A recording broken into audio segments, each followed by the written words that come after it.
Saúdo os irmãos com a graça e a paz de Jesus, nosso Senhor e Salvador. Nele nós temos paz.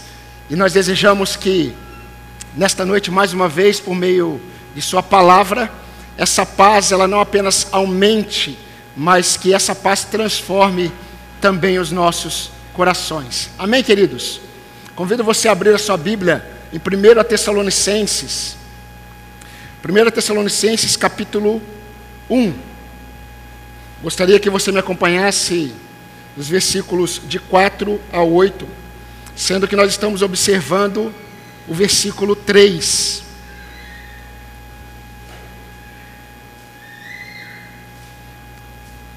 Alguns chamam esse texto de epístola, outros de carta, mas nós temos aqui teor de uma carta, mas também de uma epístola. Epístola de Paulo aos Tessalonicenses, primeira epístola. Diz assim, capítulo 1, versículo 4.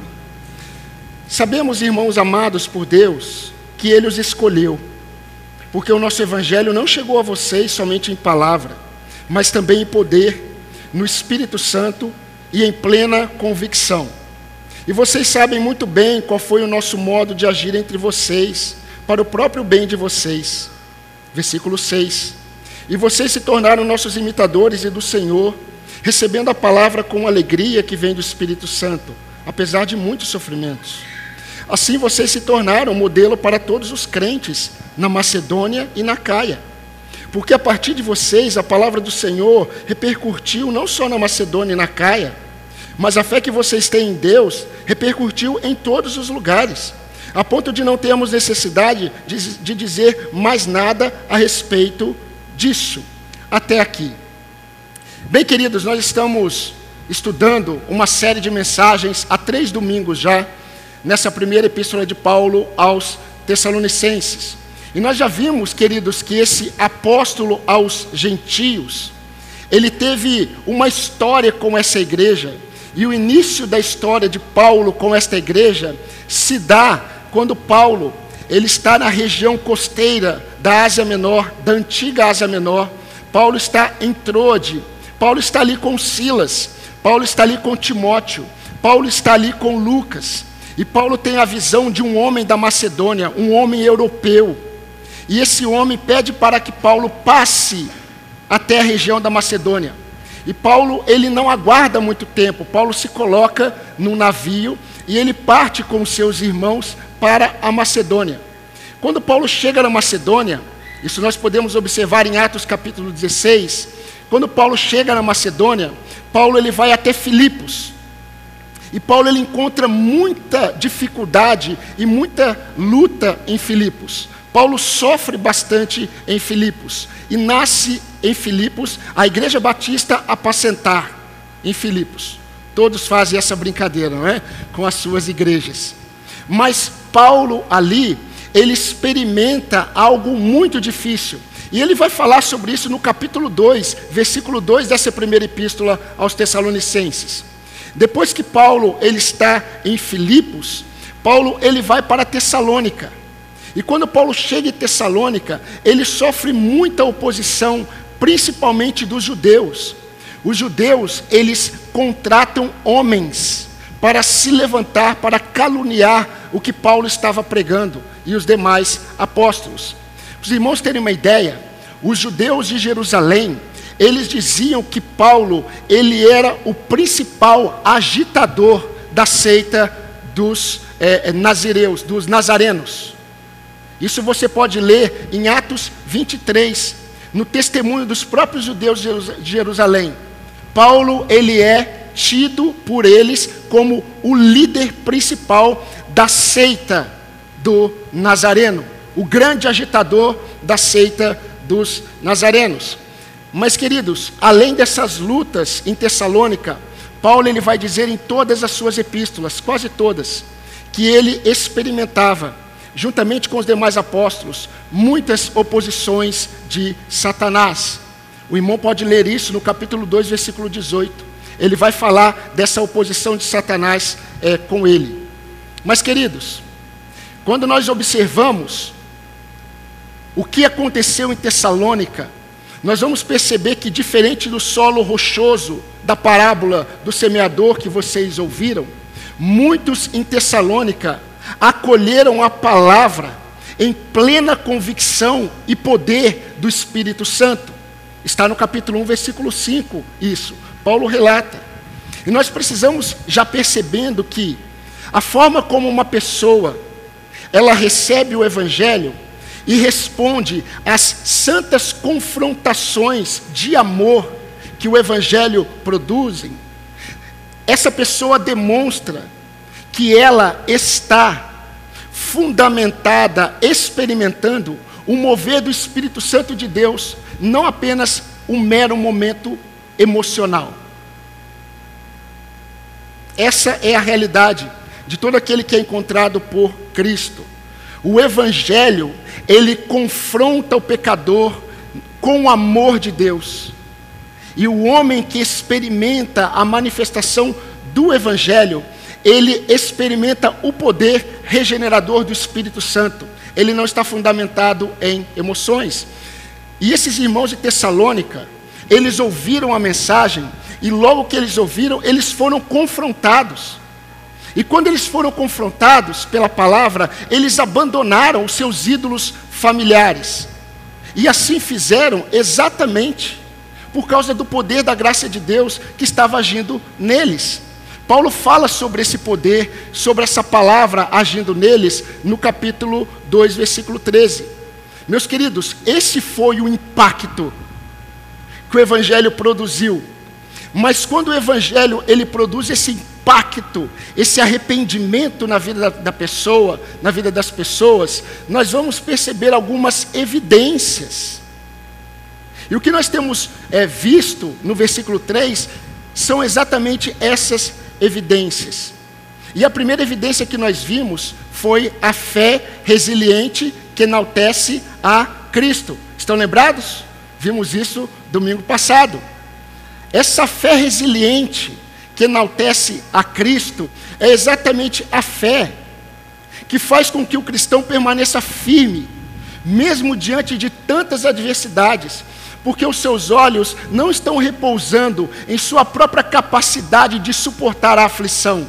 Os seus olhos estão firmes no Senhor, na sua confiança em Deus. Essa foi a primeira evidência. Eu quero pensar com os irmãos hoje, no versículo 3, na segunda evidência desse impacto que o Evangelho produziu na vida deles. E a segunda evidência é a dedicação impulsionada pelo amor. Me acompanhe o versículo 3, nós não lemos hoje, mas me acompanhe o texto. Diz assim: lembrando-nos diante do nosso Deus e Pai, da operosidade da fé que vocês têm, da dedicação do amor de vocês e da firmeza da esperança que tem em nosso Senhor Jesus Cristo. A segunda evidência, meus irmãos, que nós percebemos aqui, é exatamente essa dedicação impulsionada pelo amor. Mas eu gostaria de chamar a sua atenção. Quando nós olhamos a tradução na Almeida Revista e Atualizada, nós vamos perceber que eles traduziram como abnegação do amor de vocês. Abnegação do vosso amor. E o que significa abnegação? Abnegação significa renúncia, esforço ou trabalho exaustivo. Então seria assim: Paulo está dando graças a Deus por causa da renúncia deles, por causa do esforço deles, por causa da abnegação do amor deles. Quando nós olhamos a NVT, a nova versão transformadora, ela traduziu como seus atos em amor. Parece que dá um outro sentido.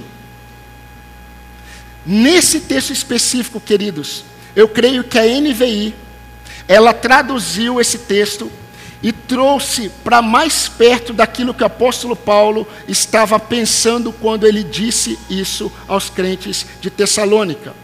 E a NVI traduziu como o esforço motivado pelo amor. O esforço motivado pelo amor. Então nós podemos dizer que era visível na vida desses irmãos de Tessalônica, desses crentes de Tessalônica, mesmo diante de tantas tribulações, era visível o esforço deles motivado pelo amor. O esforço deles motivado pelo amor deles era a evidência. E queridos, é tão maravilhosa a obra de Deus nas nossas vidas, é tão maravilhosa a obra de Deus na vida do crente, que tudo aquilo que nós podemos manifestar da parte de Deus, vem dele. Não há nada que o crente possa manifestar da parte de Deus que venha dele mesmo.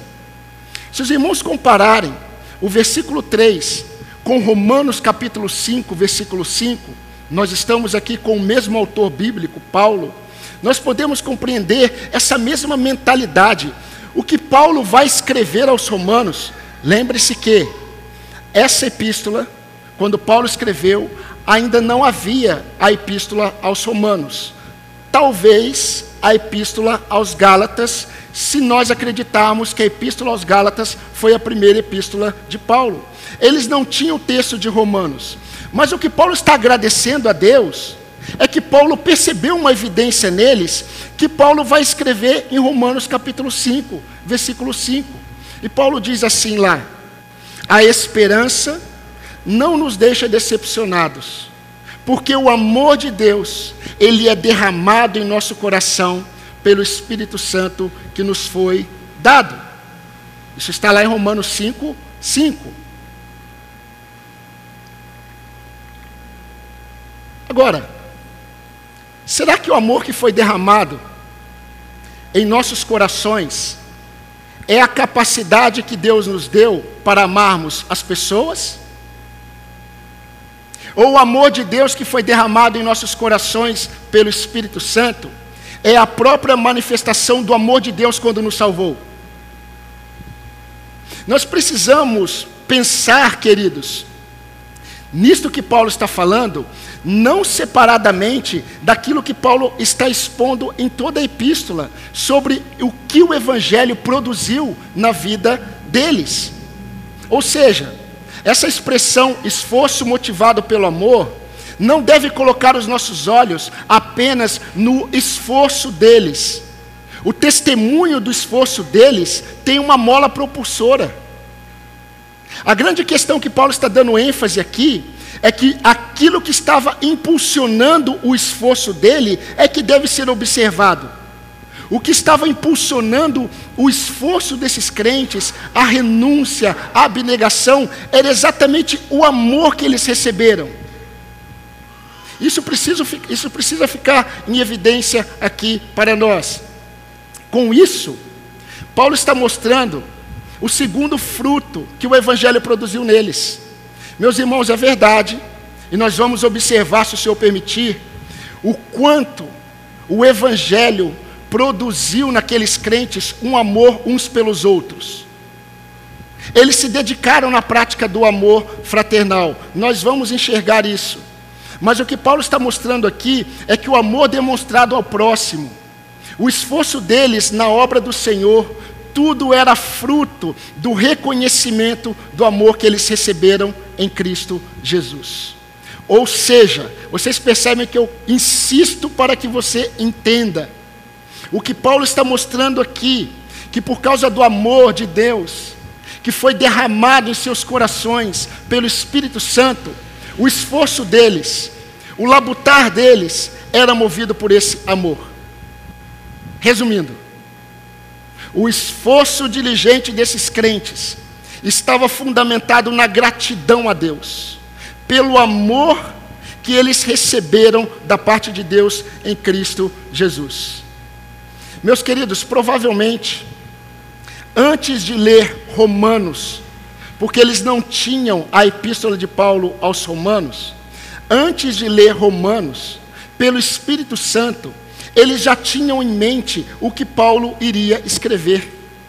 Deus prova o seu amor para conosco, quando Cristo, ou no fato de Cristo ter morrido por nós, sendo nós ainda pecadores. Vejam como Paulo se refere a eles no versículo 4. Paulo diz assim: irmãos amados por Deus. Talvez a sua versão esteja irmãos amados de Deus. Meus queridos, a grande verdade é que quando o Espírito Santo convence o homem, quando o homem ele é convertido pelo Espírito, o Espírito de Cristo, ele vai produzir nesse pecador profundas afeições por Cristo.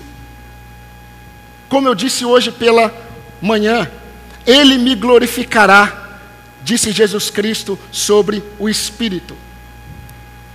Quarta-feira nós fizemos menção de um episódio na história bíblica, em que Samuel está com o povo de Israel, e Samuel está com o povo de Israel em um local em que eles estão esperando. Na verdade, eles foram pegos de surpresa, quando os filisteus vieram até eles para destruí-los. O grande arqui-inimigo de Israel, os filisteus, eles vieram para destruir o povo de Israel. E Samuel está ali prestando um culto a Deus, o povo está reunido naquele lugar. E nós vamos perceber que Deus deu ali naquele momento vitória ao povo de Israel. Deus não apenas destruiu o exército filisteu, mas o exército filisteu nunca mais guerreou com Israel, enquanto Samuel era líder de Israel. E Samuel construiu um altar. E nesse altar, Samuel ele colocou uma pedra, e ele chamou essa pedra de ajuda. Até aqui nos ajudou o Senhor. Ele chamou o nome dessa pedra de Ebenezer. Agora que nós muitas vezes nos esquecemos. Isso que eu acabei de dizer está em 1 Samuel capítulo 7. Em 1 Samuel capítulo 4, vocês vão perceber que Ebenezer foi o mesmo local em que os filisteus vieram e derrotaram o povo de Israel, o mesmo local em que os filhos de Eli morreram, o mesmo local em que Eli ele cai da cadeira e ele morre, o mesmo local em que a arca da aliança ela é levada, o mesmo local em que nasce o neto de Eli, e a sua nora coloca o nome de Icabô, porque ela disse: foi-se a glória de Israel. No mesmo lugar em que tudo isso aconteceu, tempos depois, Deus trouxe de volta a vitória contra os filisteus, Deus trouxe de volta a esperança para Israel, e Deus colocou de volta a sua glória. A Shekinah de Deus voltou. Meus irmãos, desde quando o pecado entrou no mundo, a glória de Deus se foi do homem.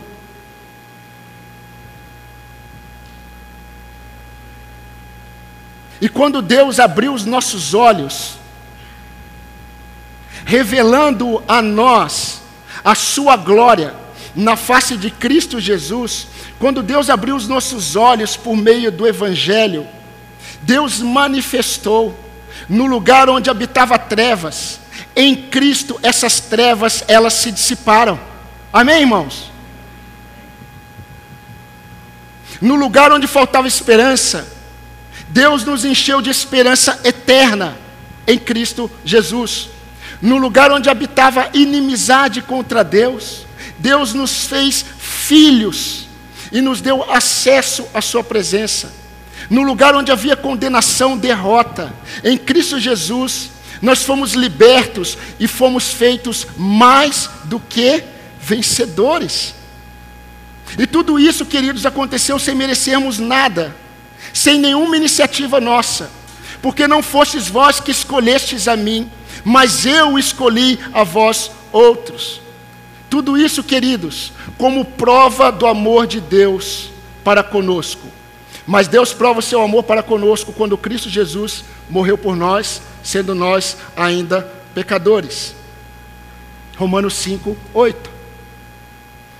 Charles Spurgeon, ele disse certa vez: por causa do amor de Deus, nós precisamos aprender a esperar o inesperado da parte dele. Nós somos um povo que falamos muito sobre a importância de nos dedicarmos a Deus em obediência à sua palavra. Nós falamos muito sobre a necessidade de renunciarmos às nossas próprias paixões em obediência ao Senhor. Nós somos um povo que mostra demais, e isso é importante, a necessidade de obedecermos a palavra de Deus. Mas nós precisamos nos lembrar aquilo que Paulo escreveu aos Romanos, capítulo 8, versículo 32. Aquele que não poupou o seu próprio filho, antes por todos nós o entregou. Porventura, ele não nos dará graciosamente com ele todas as coisas? Meus irmãos, não há nenhuma vitória que nós alcançamos ou venhamos a alcançar hoje que não venha pelo agir do amor de Deus em nosso favor. Deus é um Deus que ama o seu povo. Agora, onde nós vamos chegar com essa verdade? Nós precisamos entender que os crentes de Tessalônica, eles se esforçavam, eles renunciavam, eles se dedicavam, porque eles eram gratos pelo amor que eles receberam da parte de Deus em Cristo Jesus. Quando o crente, ele não tem noção exata do quanto Deus o amou em Cristo, todo o seu esforço estará fundamentado em uma visão religiosa. E mais uma vez eu estou falando sobre isso com vocês. Queridos, a abnegação desses crentes, a abnegação dos crentes de Tessalônica, esse esforço, essa renúncia, essa abnegação demonstrava o valor de Cristo na vida deles. O quanto eles valorizavam Cristo, a ponto de as provações, as lutas, as dificuldades, elas vinham, mas perdiam força. Assim como uma onda gigante vem e ela bate numa pedra e ela depois com o tempo ela vai perdendo a sua força. Assim o sofrimento era na vida deles. Era como uma grande onda que vinha, mas quando batia neles ela perdia força, porque eles continuavam firmes, porque eles eram gratos a Deus. Eles tinham noção do amor de Deus. Eles renunciavam práticas que desagradavam a Deus. Eles abandonaram os ídolos, porque eles se esforçavam, meus irmãos. E quanto mais eles se esforçavam, sabe o que ficava em evidência? O que ficava em evidência não era apenas o esforço deles, mas era aquilo que motivava o esforço daqueles irmãos. Ou seja, era a evidência da gratidão deles pelo amor de Deus sobre eles em Cristo Jesus. Meus irmãos, aqueles que entendem a profundidade do amor de Deus ao nos redimir em Cristo, possuem um forte senso de gratidão que impulsiona todo o esforço desse crente em direção à obediência, em direção à perseverança e à fé. Mas o que estimula essa obediência, essa perseverança, essa fé, não é obrigação, não é um mandamento, não é a necessidade de fazer, é o reconhecimento do amor recebido em Cristo Jesus. Certa vez eu entrei numa loja de decoração, e eu fiquei espantado, porque quando eu olhei para o balcão, onde ficava a recepção daquela loja, o caixa, eu vi uma cesta bonita e vi cachos de uvas lindos. E eu falei assim, puxa, deve ser dos funcionários, do dono, né? Que cachos de uvas bonitos, chamava a atenção. E aí eu fui lá perto. E quando eu cheguei, né, brasileiro gosta de apertar, né? Eu fui lá, na hora que eu apertei, eu vi que era de plástico. Eu falei, esse pessoal tá bom mesmo, porque conseguiu me enganar. Eu olhei de longe e eu enxerguei um cacho de uva, deu até vontade de chupar. E quando eu cheguei, era apenas um cacho de uva lindo, mas de plástico. A palavra de Deus diz, por meio do profeta Samuel, do juiz Samuel, que Deus ele não vê como o homem vê. O homem olha e vê um cacho de uva maravilhoso. Deus vê um cacho de uva maravilhoso, só que de plástico. Não há brilho, não há vida. Meus irmãos, será que com o passar do tempo, você não se tornou como uma fruta de plástico? Será que com o passar do tempo da sua caminhada com Deus, você não perdeu o brilho? O brilho que vem daquele que é grato. O brilho que vem daquele que reconhece o alto preço pago para que eu esteja diante de Deus. E aí tudo que você começa a fazer, você faz porque você sabe que tem que fazer, porque é o certo a ser feito, porque você tem preceitos para cumprir, você tem orientações, inclusive bíblicas, para cumprir. Mas o que impulsiona você, a mola que impulsiona você, não tem a ver com gratidão a Deus. Você perdeu o brilho do amor de Deus em sua vida. Há muito tempo eu ouvi de um pastor amigo uma coisa, ele disse assim: Glauber, às vezes nós achamos que nós estamos andando no caminho da sabedoria, mas nós não percebemos que nós estamos há tempos andando no caminho da insensatez. E quando nós estamos andando no caminho da insensatez, quando o crente está servindo ao Senhor sem o brilho daquela motivação que vem de um coração grato, Deus ele vem ao nosso encontro para nos despertar. Mas muitas vezes, assim como aquele dono daquele cachorro, que quando viu o seu cachorro latindo para aquela cobra, o seu dono, percebendo que o cachorro iria ser picado, ele veio com uma vara e ele começou a bater no seu cachorro. O seu cachorro ficou se aproximando cada vez mais da cobra. E quanto mais seu cachorro se aproximava da cobra, mais o seu dono batia com a vara. De repente o cachorro olhou para o seu dono, começou a rosnar para o seu dono e começou a morder a vara. Muitas vezes o Senhor vem ao nosso encontro com a sua disciplina, para nos livrar do caminho da insensatez, e nós rosnamos para Ele. Nós olhamos para o sofrimento, nós olhamos para a luta que nós estamos enfrentando como algo terrível, como algo que não pode ser da parte do Senhor para me trazer para Ele. Nós temos dificuldades para termos uma noção exata da disciplina de Deus. Mas, queridos, unicamente por amor, preste atenção aqui, que nada tire a sua atenção. Unicamente por amor, o nosso Pai vem com a sua vara. Ele vem com a sua vara para nos alertar do perigo da insensatez. E nós não temos que praguejar, nós não temos que rosnar, e nem olhar para essa disciplina, para o sofrimento, como se a vara da disciplina fosse o grande problema da nossa vida. O grande problema da nossa vida é que nós muitas vezes estamos sendo livrados de nós mesmos, e nós não percebemos.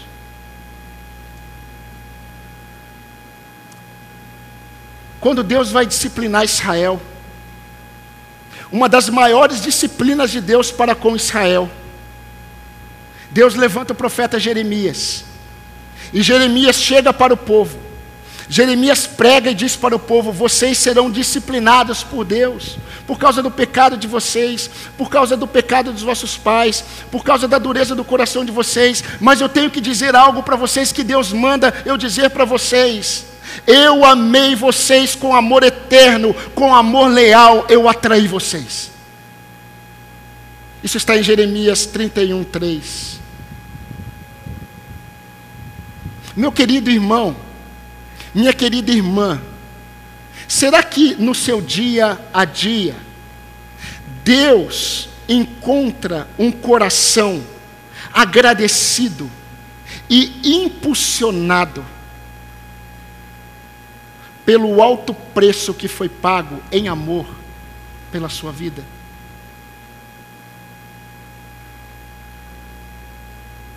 Meus queridos irmãos, os crentes de Tessalônica, como exemplos de fé, eles se tornaram referenciais para os crentes da Macedônia. Eles se tornaram referenciais para os crentes da Acaia.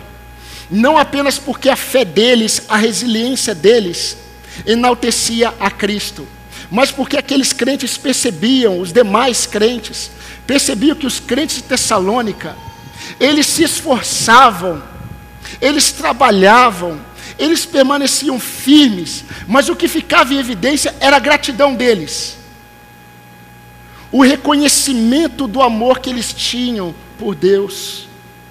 Meu querido irmão, minha irmã, você que está aqui, você precisa observar se toda a sua dedicação, todo o seu esforço, toda a sua entrega, ela não pode estar fundamentada na busca vazia por reconhecimento de pessoas. Todo o seu esforço, toda a sua dedicação, todo o seu servir, não deve estar fundamentado no desejo de agradar pessoas. Não deve estar fundamentado no desejo de promover a sua imagem de um bom crente. Não deve estar naquele desejo de reconhecimento por homens. Não deve estar num peso de consciência do tipo, nossa, eu preciso fazer algo. Eu preciso me esforçar, porque o pastor sempre fala disso. Ou, eu tenho que obedecer, senão meu pai ou a minha mãe vai pegar no meu pé. Que você não esteja fundamentado e motivado, pensando que você precisa se esforçar para ser um bom aluno, para ser um bom profissional, porque alguém precisa notar você, a sua performance.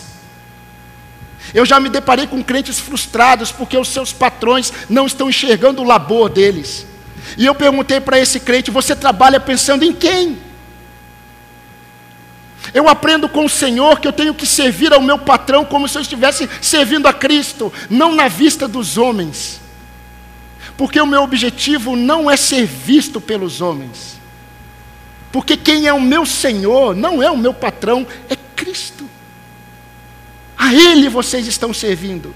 Por isso que o crente, ele não entra no discurso do não crente no trabalho. Ele não difama o seu patrão. Ele não fala do próximo, mal do próximo. Sabe por quê? Porque ele não serve por vista de homens. A motivação dele é o amor que ele recebeu. Meus irmãos, nós precisamos perceber que todo o nosso esforço, toda a nossa dedicação, toda a nossa busca pelo Senhor, não pode ser uma religiosidade vazia de gratidão a Deus. Você precisa entender o alto preço que foi pago. Como Deus nos amou em Cristo Jesus. E nunca houve em nós algo para retribuir. Nunca houve mérito em nossas vidas. Vocês se lembram quando Maria, ela na casa dela, Jesus está sentado, na verdade na casa de Simão, e Jesus está sentado e Maria, ela vai até Jesus e ela pega um vaso de alabastro e ela quebra, dentro daquele vaso tem um perfume muito caro, ela quebra e derrama sobre ele. Os homens que estão próximos começam a questionar provavelmente em seus corações. Judas, que era o tesoureiro, diz assim, por que não pega esse perfume e vende e dá para os pobres? Que desperdício. Ela quebrou o protocolo. Ela não fez o que todo mundo poderia pensar em fazer, do tipo, bem, o que eu poderia fazer para Jesus? Minha irmã está dando um jantar. Então eu vou ajudar no jantar, eu vou sentar à mesa. O que os apóstolos estão fazendo? Eu acho que eu vou falar para Pedro, eu vou falar para João, olha, eu tenho isso daqui, vocês entregam para ele, por favor. Ela não está preocupada com o protocolo, ela pega o que ela tem de melhor, por amor, só que o amor dela, a demonstração dela, o esforço dela, o que ela faz, é em reconhecimento do perdão que ela recebeu, porque a quem muito é perdoado, muito se ama. a mulher pecadora que está na casa de Simão, ela não considera todas as dificuldades que ela enfrentaria. E ela se assenta aos pés de Jesus e ela chora, ela solta os cabelos. Uma mulher soltar o cabelo na presença de homens era muito vergonhoso. Somente prostituta fazia isso. Mas ela não está preocupada, ela sabe que todo mundo sabe que ela é mulher pecadora. Mas ela sabe quem está diante dela. É o único que pode perdoá-la em amor. E ela começa a chorar aos pés de Jesus. E todos os religiosos olham e falam assim: o que essa mulher está fazendo? Jesus diz assim para Simão: Simão, você deveria ter cumprido todo o protocolo. Quem cumpriu foi ela. Sabe por quê? Ela foi muito perdoada. Ela tem noção dos pecados dela. Aquele a quem muito é perdoado, muito ama. Ela fez isso por mim, porque ela tem noção da grandeza do pecado dela e da grandeza do meu perdão.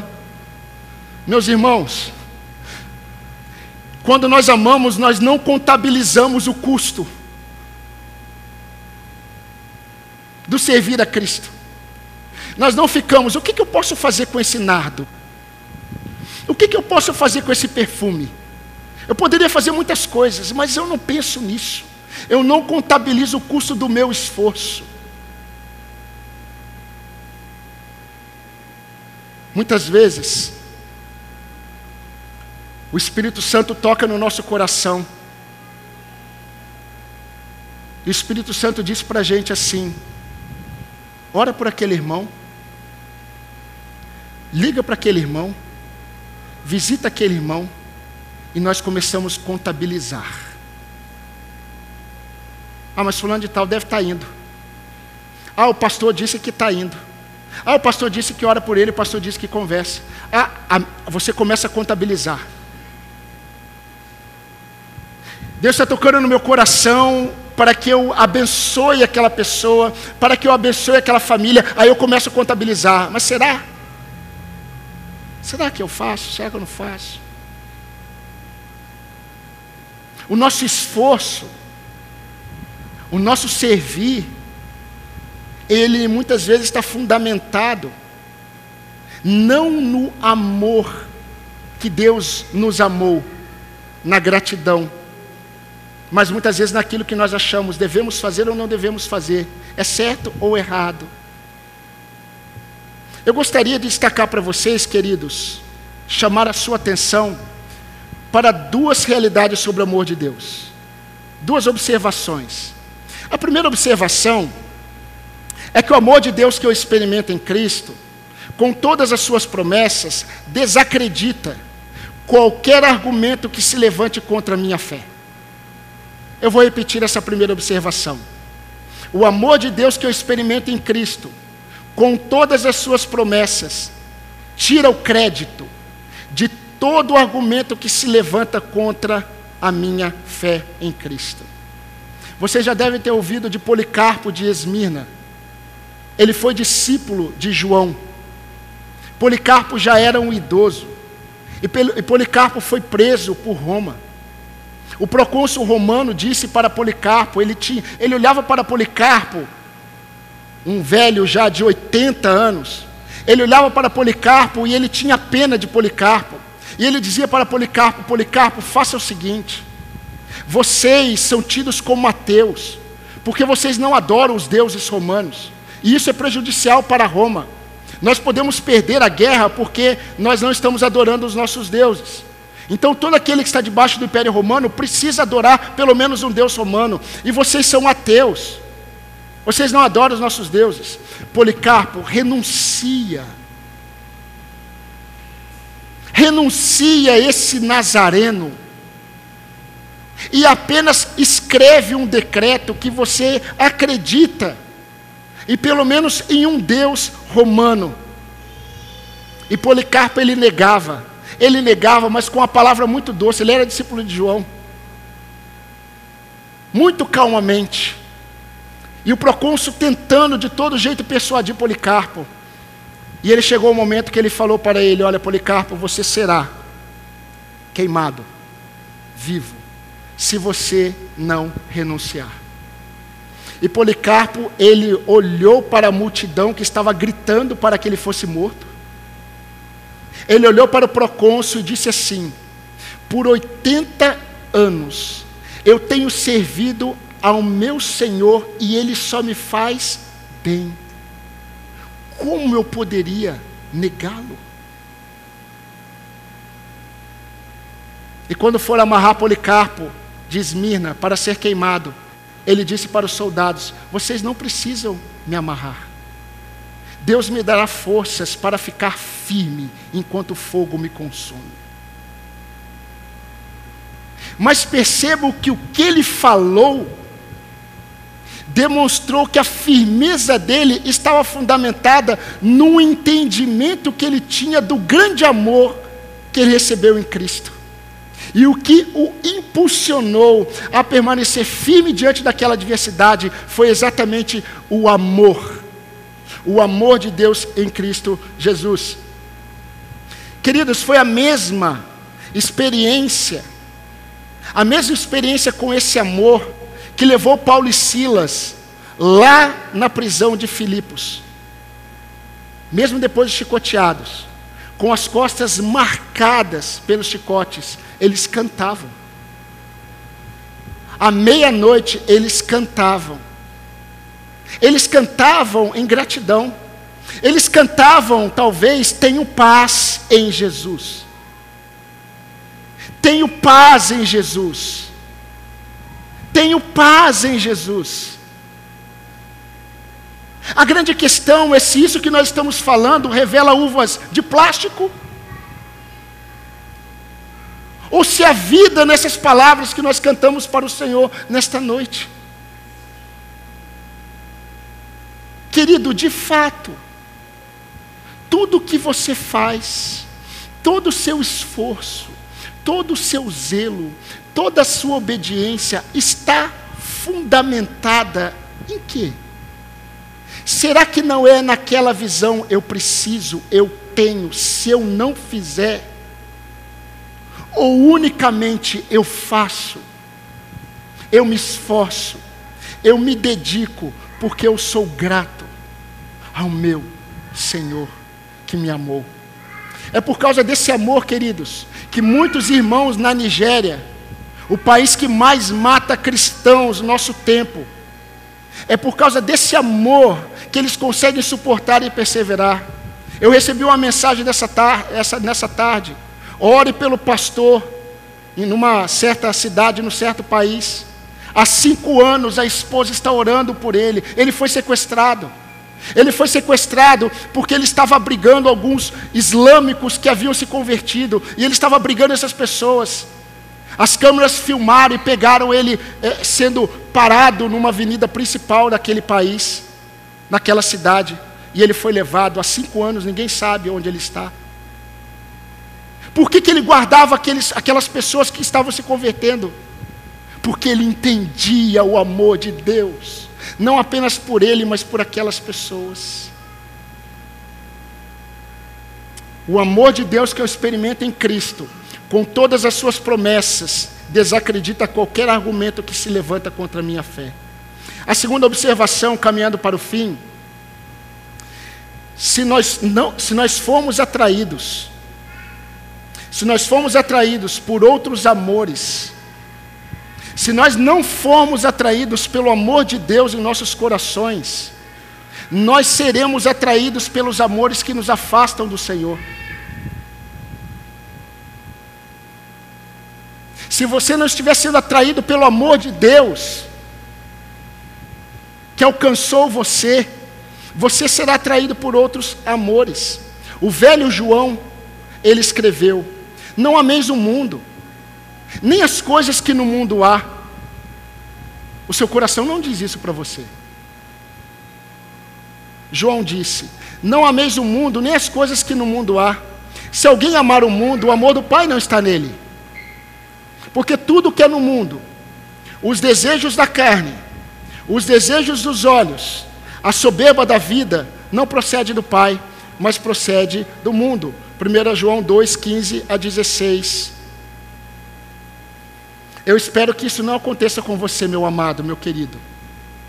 Mas quando Paulo escreveu aos Colossenses, no final da carta, da epístola, ele cita: Demas está comigo. Demas e Lucas está comigo aqui. Manda saudações a vocês. Na sua última epístola, antes de morrer, Paulo ele escreve a Timóteo e Paulo diz: Demas, tendo amado o presente século, me abandonou e foi para Tessalônica. Que ironia, para Tessalônica, a terra dos crentes fiéis. Demas me abandonou porque amou o presente século. Vigiemos, irmãos. Vigiemos para que o nosso coração não seja seduzido pelo amor ao mundo, pelo amor às coisas do mundo, roubando de nós as afeições sinceras por Cristo. Por que você acha que Deus se alegra tanto com aquele que dá com alegria? Por que você acha que Deus se alegra tanto com aquele que serve com alegria? Por que você acha que Deus se alegra tanto com aquele que se esforça e renuncia o seu próprio coração com alegria? Por que você acha que Deus se alegra com aquele que o busca com alegria? Porque esses são movidos pelo amor. Eles não são movidos por eu tenho que fazer. Eles são movidos pelo senso de gratidão a Deus. Eles reconhecem a grandeza do amor de Deus que receberam em Cristo Jesus. E tudo que eles fazem, todo o esforço é fundamentado no amor a Deus, não como um peso. Quando eu estava me dirigindo para cá para pregar, eu estava agradecendo a Deus, falando: Senhor, eu estou indo pregar a Tua palavra, obrigado por essa alegria, eu estou indo pregar pelo Senhor. Porque quando eu alimento as suas ovelhas, eu estou demonstrando o meu amor pelo Senhor. Isso para mim não é peso. Eu não me preparo todos os dias, durante toda a semana, tendo um senso de peso. Para mim é alegria. É alegria pregar a Tua palavra. Meus irmãos, que triste quando igrejas, juntamente com os membros da igreja, eles decidem criar nos seus estacionamentos parques para os seus filhos, para que os seus filhos tenham alegria em ir para a igreja. Que triste quando uma igreja precisa fazer uma quadra no seu templo, para que os jovens tenham alegria e eles possam jogar bola ali para estar mais próximos do ambiente da igreja. Como é triste quando uma igreja começa a acreditar que ela precisa fazer eventos para prender as pessoas. Que triste. Não fazem por gratidão, não fazem tendo o amor como mola propulsora do meu esforço, do meu servir. No versículo 4, Paulo ele diz, por que eles eram assim? Paulo diz assim: sabemos, irmãos amados por Deus, que Ele vos escolheu. Aqueles a quem Deus escolhe não são uvas de plástico. Eles podem se perder por um tempo na sua falta de discernimento, mas o Senhor traz de volta. Então, queridos, sempre há um entretanto para nós. Por que um entretanto? Porque eu, como pastor, conhecendo a maioria de vocês, eu me alegro quando eu vejo vocês se alegrando quando nós nos reunimos. Eu me alegro como pastor quando eu percebo que eu preciso apagar as luzes de manhã e à noite para o povo ir embora. Que alegria! Acaba o culto, dá 1h30 depois do culto, e está o povo aqui. Se um dia nós fôssemos escolher o zelador, ia ter talvez um problema, porque ia ter que colocar uns 5. Quem vai fechar a igreja? E entrar umas 3, 4 crianças na fila. Que alegria para mim como pastor. E deixa eu já dizer uma coisa para você: quando eu vou apagar a luz, eu não estou mandando ninguém embora. Quando eu vou fechar a porta, eu não estou mandando ninguém embora. Eu só estou querendo dizer para você: fica conversando aqui dentro, eu vou fechar tudo lá. Que alegria. Eu sei que alguns irmãos precisam ir embora logo. Mas eu sei que são irmãos que também amam a igreja. Mas há um entretanto. Sempre há oportunidade para um entretanto. Meus queridos, o nosso esforço precisa ser observado.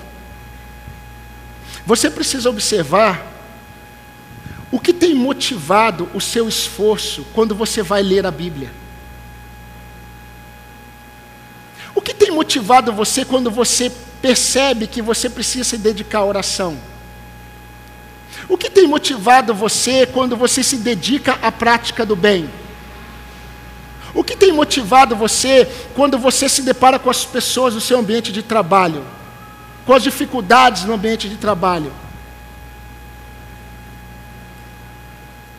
O que tem motivado você quando você vem às reuniões de quarta-feira? Aos domingos pela manhã? Aos domingos à noite? Que não seja o senso de obrigação, que seja o senso de gratidão ao amor de Deus que te alcançou em Cristo Jesus. Que o nosso esforço esteja motivado no amor. E eu quero terminar desejando algo para todos nós. E eu desejo para vocês aquilo que o apóstolo Paulo desejou para esses crentes de Tessalônica, quando ele escreveu a sua segunda epístola. No capítulo 3, versículo 5, Paulo escreveu: que o Senhor conduza o coração de vocês ao amor de Deus e à perseverança de Cristo. Que o Senhor conduza o coração de vocês ao amor de Deus e à perseverança de Cristo. Como está o seu coração? Onde está o seu servir? O que motiva você a fazer o que você faz? Lá na sua casa, lá no seu trabalho, aqui no ambiente da igreja, o que motiva o seu esforço? Vamos orar nesse momento? Eu convido você a baixar sua cabeça. E eu convido você a responder a essas perguntas para o Senhor. Peça para que o Senhor sonde o seu coração.